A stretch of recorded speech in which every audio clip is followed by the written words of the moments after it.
The human brain is the most complex object in the known universe, but when it comes to understanding how young people think, feel, and develop their identities, science still has many unanswered questions. As concerns about youth mental health continue to grow, understanding the developing brain has never been more important. Today, we're speaking with future psychiatrist Michael Zarra about what research tells us about adolescent mental health and where the biggest mysteries remain. Could you please introduce yourself? Yeah, I'd be glad to. So, I'm Michael Zarra. I'm a resident physician training at the Institute of Living. Very interested in psychiatry and the intersection of youth mental health and technology in today's landscape. That's amazing. So, psychiatry sits at the intersection of biology, psychology, and philosophy. It's a complex job that requires high emotional demands. When did you realize that this was the field that you wanted to dedicate your life to? Yeah, I think in college I started volunteering at a psychiatric hospital for youth and adolescents, and I realized that there's so much baked into the mental health field, both from a societal perspective and from a biological one. Really looking into how people interact with the world around them. And at that time in my college years, I realized I was very excited to learn about how people interact with the world and how their mindset and their psychology can influence their ability to cope with the hardships they face.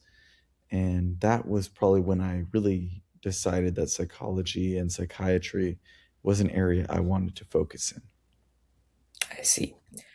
So, in your experiences, what are the biggest mental health challenges facing teenagers right now? Yeah, it's a great question. I think today the biggest mental health challenges really come from the influence of technology, both in the landscape of AI and in social media. I think teenagers and young folks have such a challenging time of seeing the best moments of people's lives highlighted on reels and on social media posts. And we all know that that's not everyone's existence 24/7, but it can be really easy to feel alone or like your life is not up to par when we're seeing the highlight reels of folks on social media. And I think that's in a special area where psychology and psychiatry have an impact in helping people to understand that these moments of lives, while there's highs, there's also lows, and understanding that both are part of a great existence. Yeah, I completely agree. In my school and everywhere I see the teenagers are always on social media, and I don't think that's always healthy. So that leads me to my next question. What early warning signs should parents and teachers watch out for? It's a great question. I think it can look different in different people. One of the things that I often try to watch out for is comparing your life to someone else's life.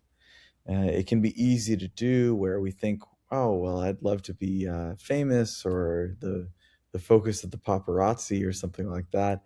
But in reality, each of our experiences is separate from one another. And what makes it most fulfilling is the idea that we are living our own lives and having the experience that best suits our own, fundamental existence. So the warning signs that can come up are people comparing their lives to other people, realizing, hey, I don't feel like I'm doing enough, even though you're doing the things that you really enjoy. People who tend to stray away from things that make them passionate in order to do things that make them seem to other people like they are more important are some of the warning signs that I often look for. So, are you doing a task because other people think it's important, or because you might feel that other people think that this is the right thing to do, versus doing the things that you really find interesting or you find the most important? And I think those are some of the most early warning signs that can come up in a person's life. Okay, so when you compare yourself to something that is only on the outside, like someone who looks famous and it looks like they have it all, that's not always how you should think of life as. Exactly. So, what is one misconception people have about teen mental health? Yeah, I think often people feel like teen mental health is a lot about angst, and teenagers are going through it, and we expect them to be, depressed for a period of time or unhappy for a period of time. And I don't think that that's really the case. I think that that is a product of society and of school systems, asking students to do things that they may not be so interested in. Some students have a predilection for calculus or geometry or science or things like that, and other students are really have other talents in the arts, in the music, in fundamentals of interaction with other people. And I feel that our society has been so focused on the STEM fields, we often uh, miss the opportunity to nourish and nurture students who are really honing in on social skills and on relational skills that allow them to be a great asset not only to their own social networks and their own experience of the world, but of so many people who they will influence in their future careers and their opportunities. So I think understanding that deep depression or angst is not necessarily like this component of teenage existence that has to happen, but rather is a byproduct of the way that we're approaching the teenage experience in the systems of society that we have come to accept as normal. Oh, so it's not like a stereotype of the depressed and angry teenager. Like, it's a lot more complex than that. Exactly. So, what are the most effective ways schools can support student mental health? It's a great question. I think that schools can support youth mental health by really nourishing students to focus on what they find interesting, what they find themselves being passionate about. For some students, it might be the STEM fields. For other students, it might be more about arts. For some other students, it might be about things outside of school. It might be about social causes or advocacy. And I think finding ways in which schools can nourish those things and give credit towards the activities that happened outside of a very regimented or rigid scholastic environment are something that can really help people to feel nourished and to feel like they're a part of something bigger than just themselves. And I think having that social network and that sense of connectedness and interconnectedness with their classmates, their community, and their larger society are the things that really are the most protective against mental health deterioration. And so having those options for students to engage in multiple different facets of scholastic activity as well as social engagement can really play a positive impact throughout schooling, as students find what is most important to them and how they feel they can best contribute to their communities and society at large. I see. So, we've all heard this word about technology and AI, especially.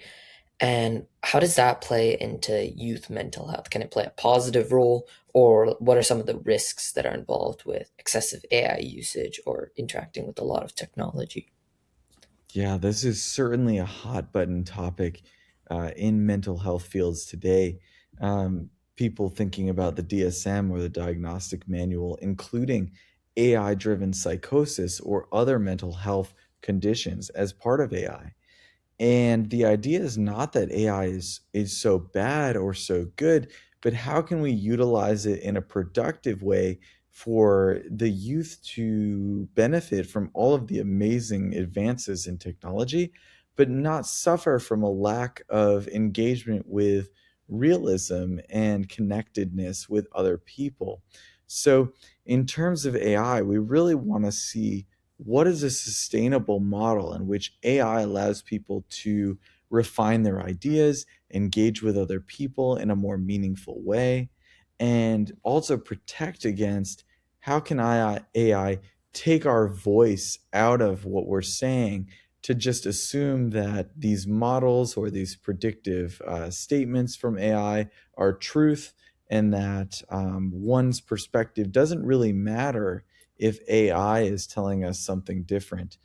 I think the best way to go about this is to really think about how can we utilize AI to be a propagation of our authentic selves and step away from how can AI make us smarter or better in some way, because really this artificial intelligence is about augmenting the human capacity to be curious, to have wonder about the world, and to better learn from all of the experiences we're having.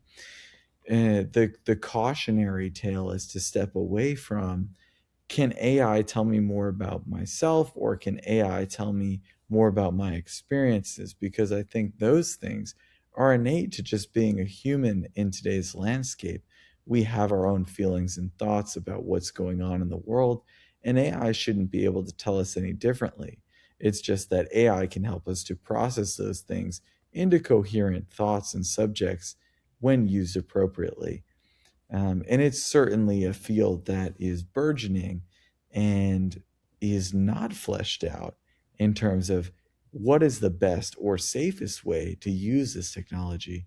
So I think it's a really apt question and a really good thought, because it's evolving each and every day. So, in your opinion, would you say it's safe to use AI as another person to talk to? Because sometimes my friends and other teenagers that I know aren't always are reluctant to talk to other human beings because they feel like they might get judged, while AI can offer like an objective view. But is that unhealthy in any way? It's a great thought. And I think that AI has the potential to have some therapeutic value in terms of a tool for reflecting or being a sounding board for one's own thoughts. What the challenge is at this point in time is that AI is programmed for people to like AI, which means that oftentimes you will find artificial intelligence agreeing with the thoughts that you have or validating your opinions, even when those opinions or thoughts really may be disconnected from a general understanding of a particular thought. And so we see this often driven in AI psychosis models where folks are really having thoughts that are not grounded in reality, but we see that AI is validating those thoughts. And for the person experiencing them, that can be really challenging because it further drives a wedge between their experience and the reality that most of us are concurrently experiencing together.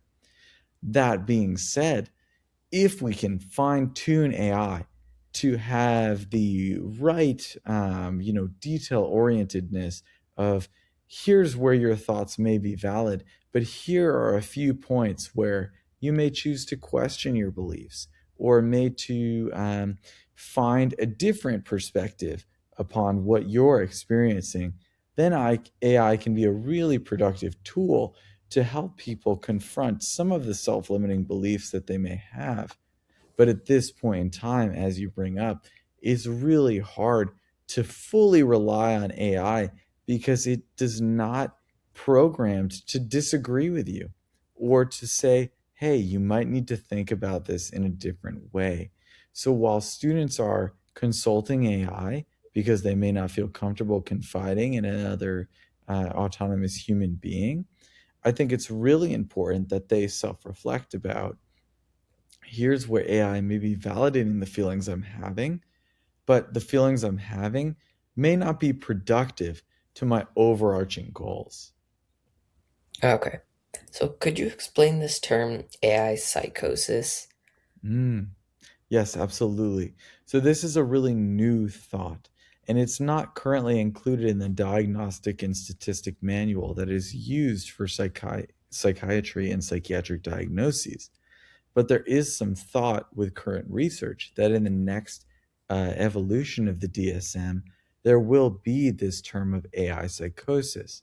And what this means is that folks often engaging with AI may themselves become discoupled from reality, and that they've become so intertwined with this feedback from AI telling them that their experience is valid, that their experience, which may not be as valid as society would accept, would actually become their main thought process.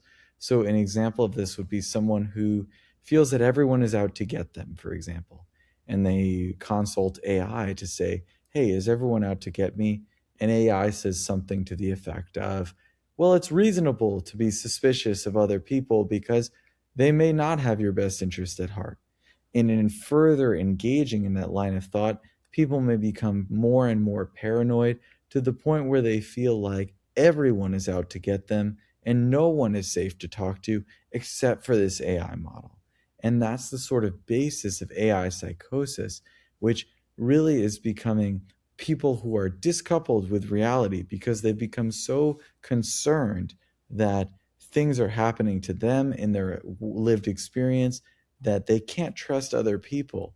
They can only trust this one resource to help them navigate a world which is, in their mind, very dangerous, and to the rest of us may be very dissimilar from the experience that we're having in our lived reality.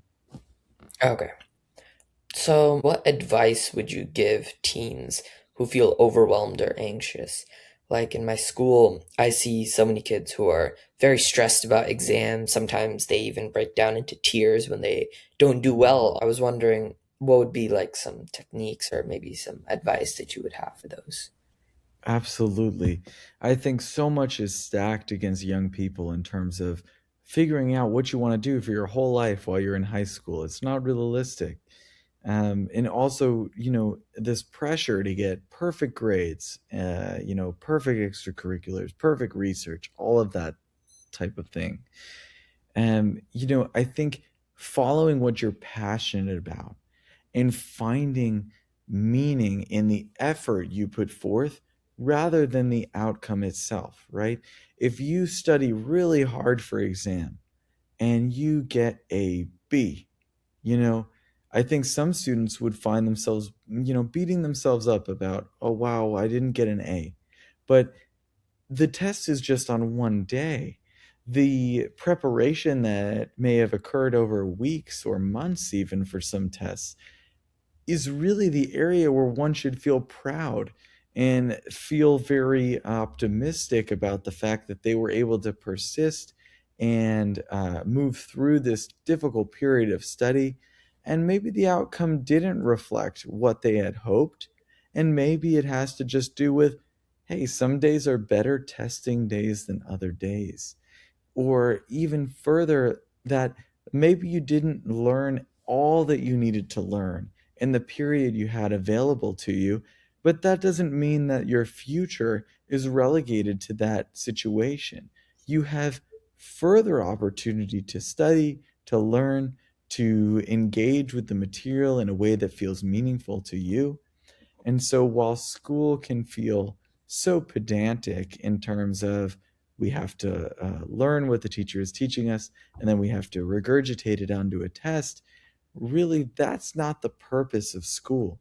The purpose is to learn how to think and to learn how to engage with material, to apply that material to your life in a meaningful way that allows you to accomplish what you find meaningful to accomplish and fulfilling. And so, my goal in addressing any young person's um, concern about tests or grades or schooling is to say, please do what feels most meaningful to you, what you're passionate about, what you find most interesting, because that which you are passionate about and driven to engage in will ultimately be the same thing that you learn the best. Whereas I find very few students who learn calculus apply calculus to their daily lives. Many students who study art or music or even facets of geometry or science in a very meaningful way because they find it dear to their hearts often end up utilizing those things in their lives much more frequently. And it ultimately contributes to their overall success, but also their overall fulfillment and engagement with their lives in a very meaningful way. Okay. So, if you could change one thing about how society approaches youth mental health, what would it be? Oh, wow, that's a really great question. There's more than one thing that I'd hope to change. But if I could just change one thing, I think I would want youth mental health focus to be on what students and young people find most near and dear to their hearts. That if they don't want to focus on scholastic achievement, that's okay. There's so many other avenues in which doing well on a test is irrelevant. We think of how necessary farmers are, or people in trades, plumbers and electricians are necessary to our daily health. They're not necessarily the people who have the greatest scholastic achievement in our educational systems, but they are absolutely essential to our functioning in society. And so I would encourage young folks to have more autonomy in acting out what they feel is fulfilling to them. So if we could focus on one thing, it would be for teachers to not be so worried about, is this child or student getting an A in my class, but are they really enjoying their time learning about what I'm trying to teach them?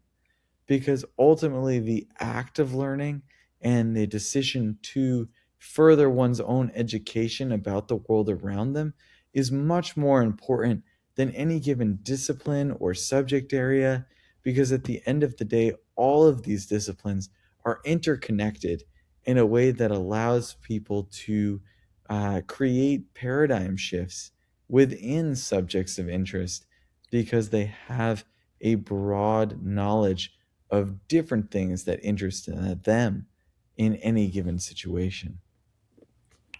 So, what about maybe policy? What policy changes would have the highest impact on youth mental health outcomes?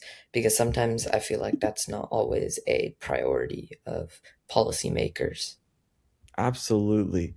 I think at a state and local level, policy aimed around creating flexibility and common core curriculums would be extremely helpful. Where some students do very well studying math and science and social studies and English, other students would do equally well studying art and philosophy and anthropology. Those subjects often aren't available at a high school level. And I think that that contributes to people having a lack of identity and meaning in what they're studying early on. Having more exposure to those things at an earlier level would allow them to engage in curricular activities they find meaningful, and allows them to find their purpose in the world in the way that they want to make a specific impact. And at large, from a federal level, trying to have policy that decouples meaning from financial incentive would be especially important. I think so often we're tasked with finding jobs that pay well or that offer a steady salary. And while that's really important because we all need to eat and have a safe environment for food and have access to clean water and a safe place to sleep, we really need an area of engagement that makes us feel whole. People often are more productive at work if they feel like they are contributing to something meaningful. And I think that allowing students to find meaning in their jobs and in their roles and in their impact, separate from what pays a lot of money or might be financially incentivized by our society, is key to helping people find what they're most passionate about and what they most want to have an impact in, as they think about how they might influence the world from their existence. Okay. Well, Dr. Zara, that was a very informative episode. Thank you so much for joining us today. Absolutely. It's my pleasure. Thank you for having me. Thank you all for listening, and I'll see you next time.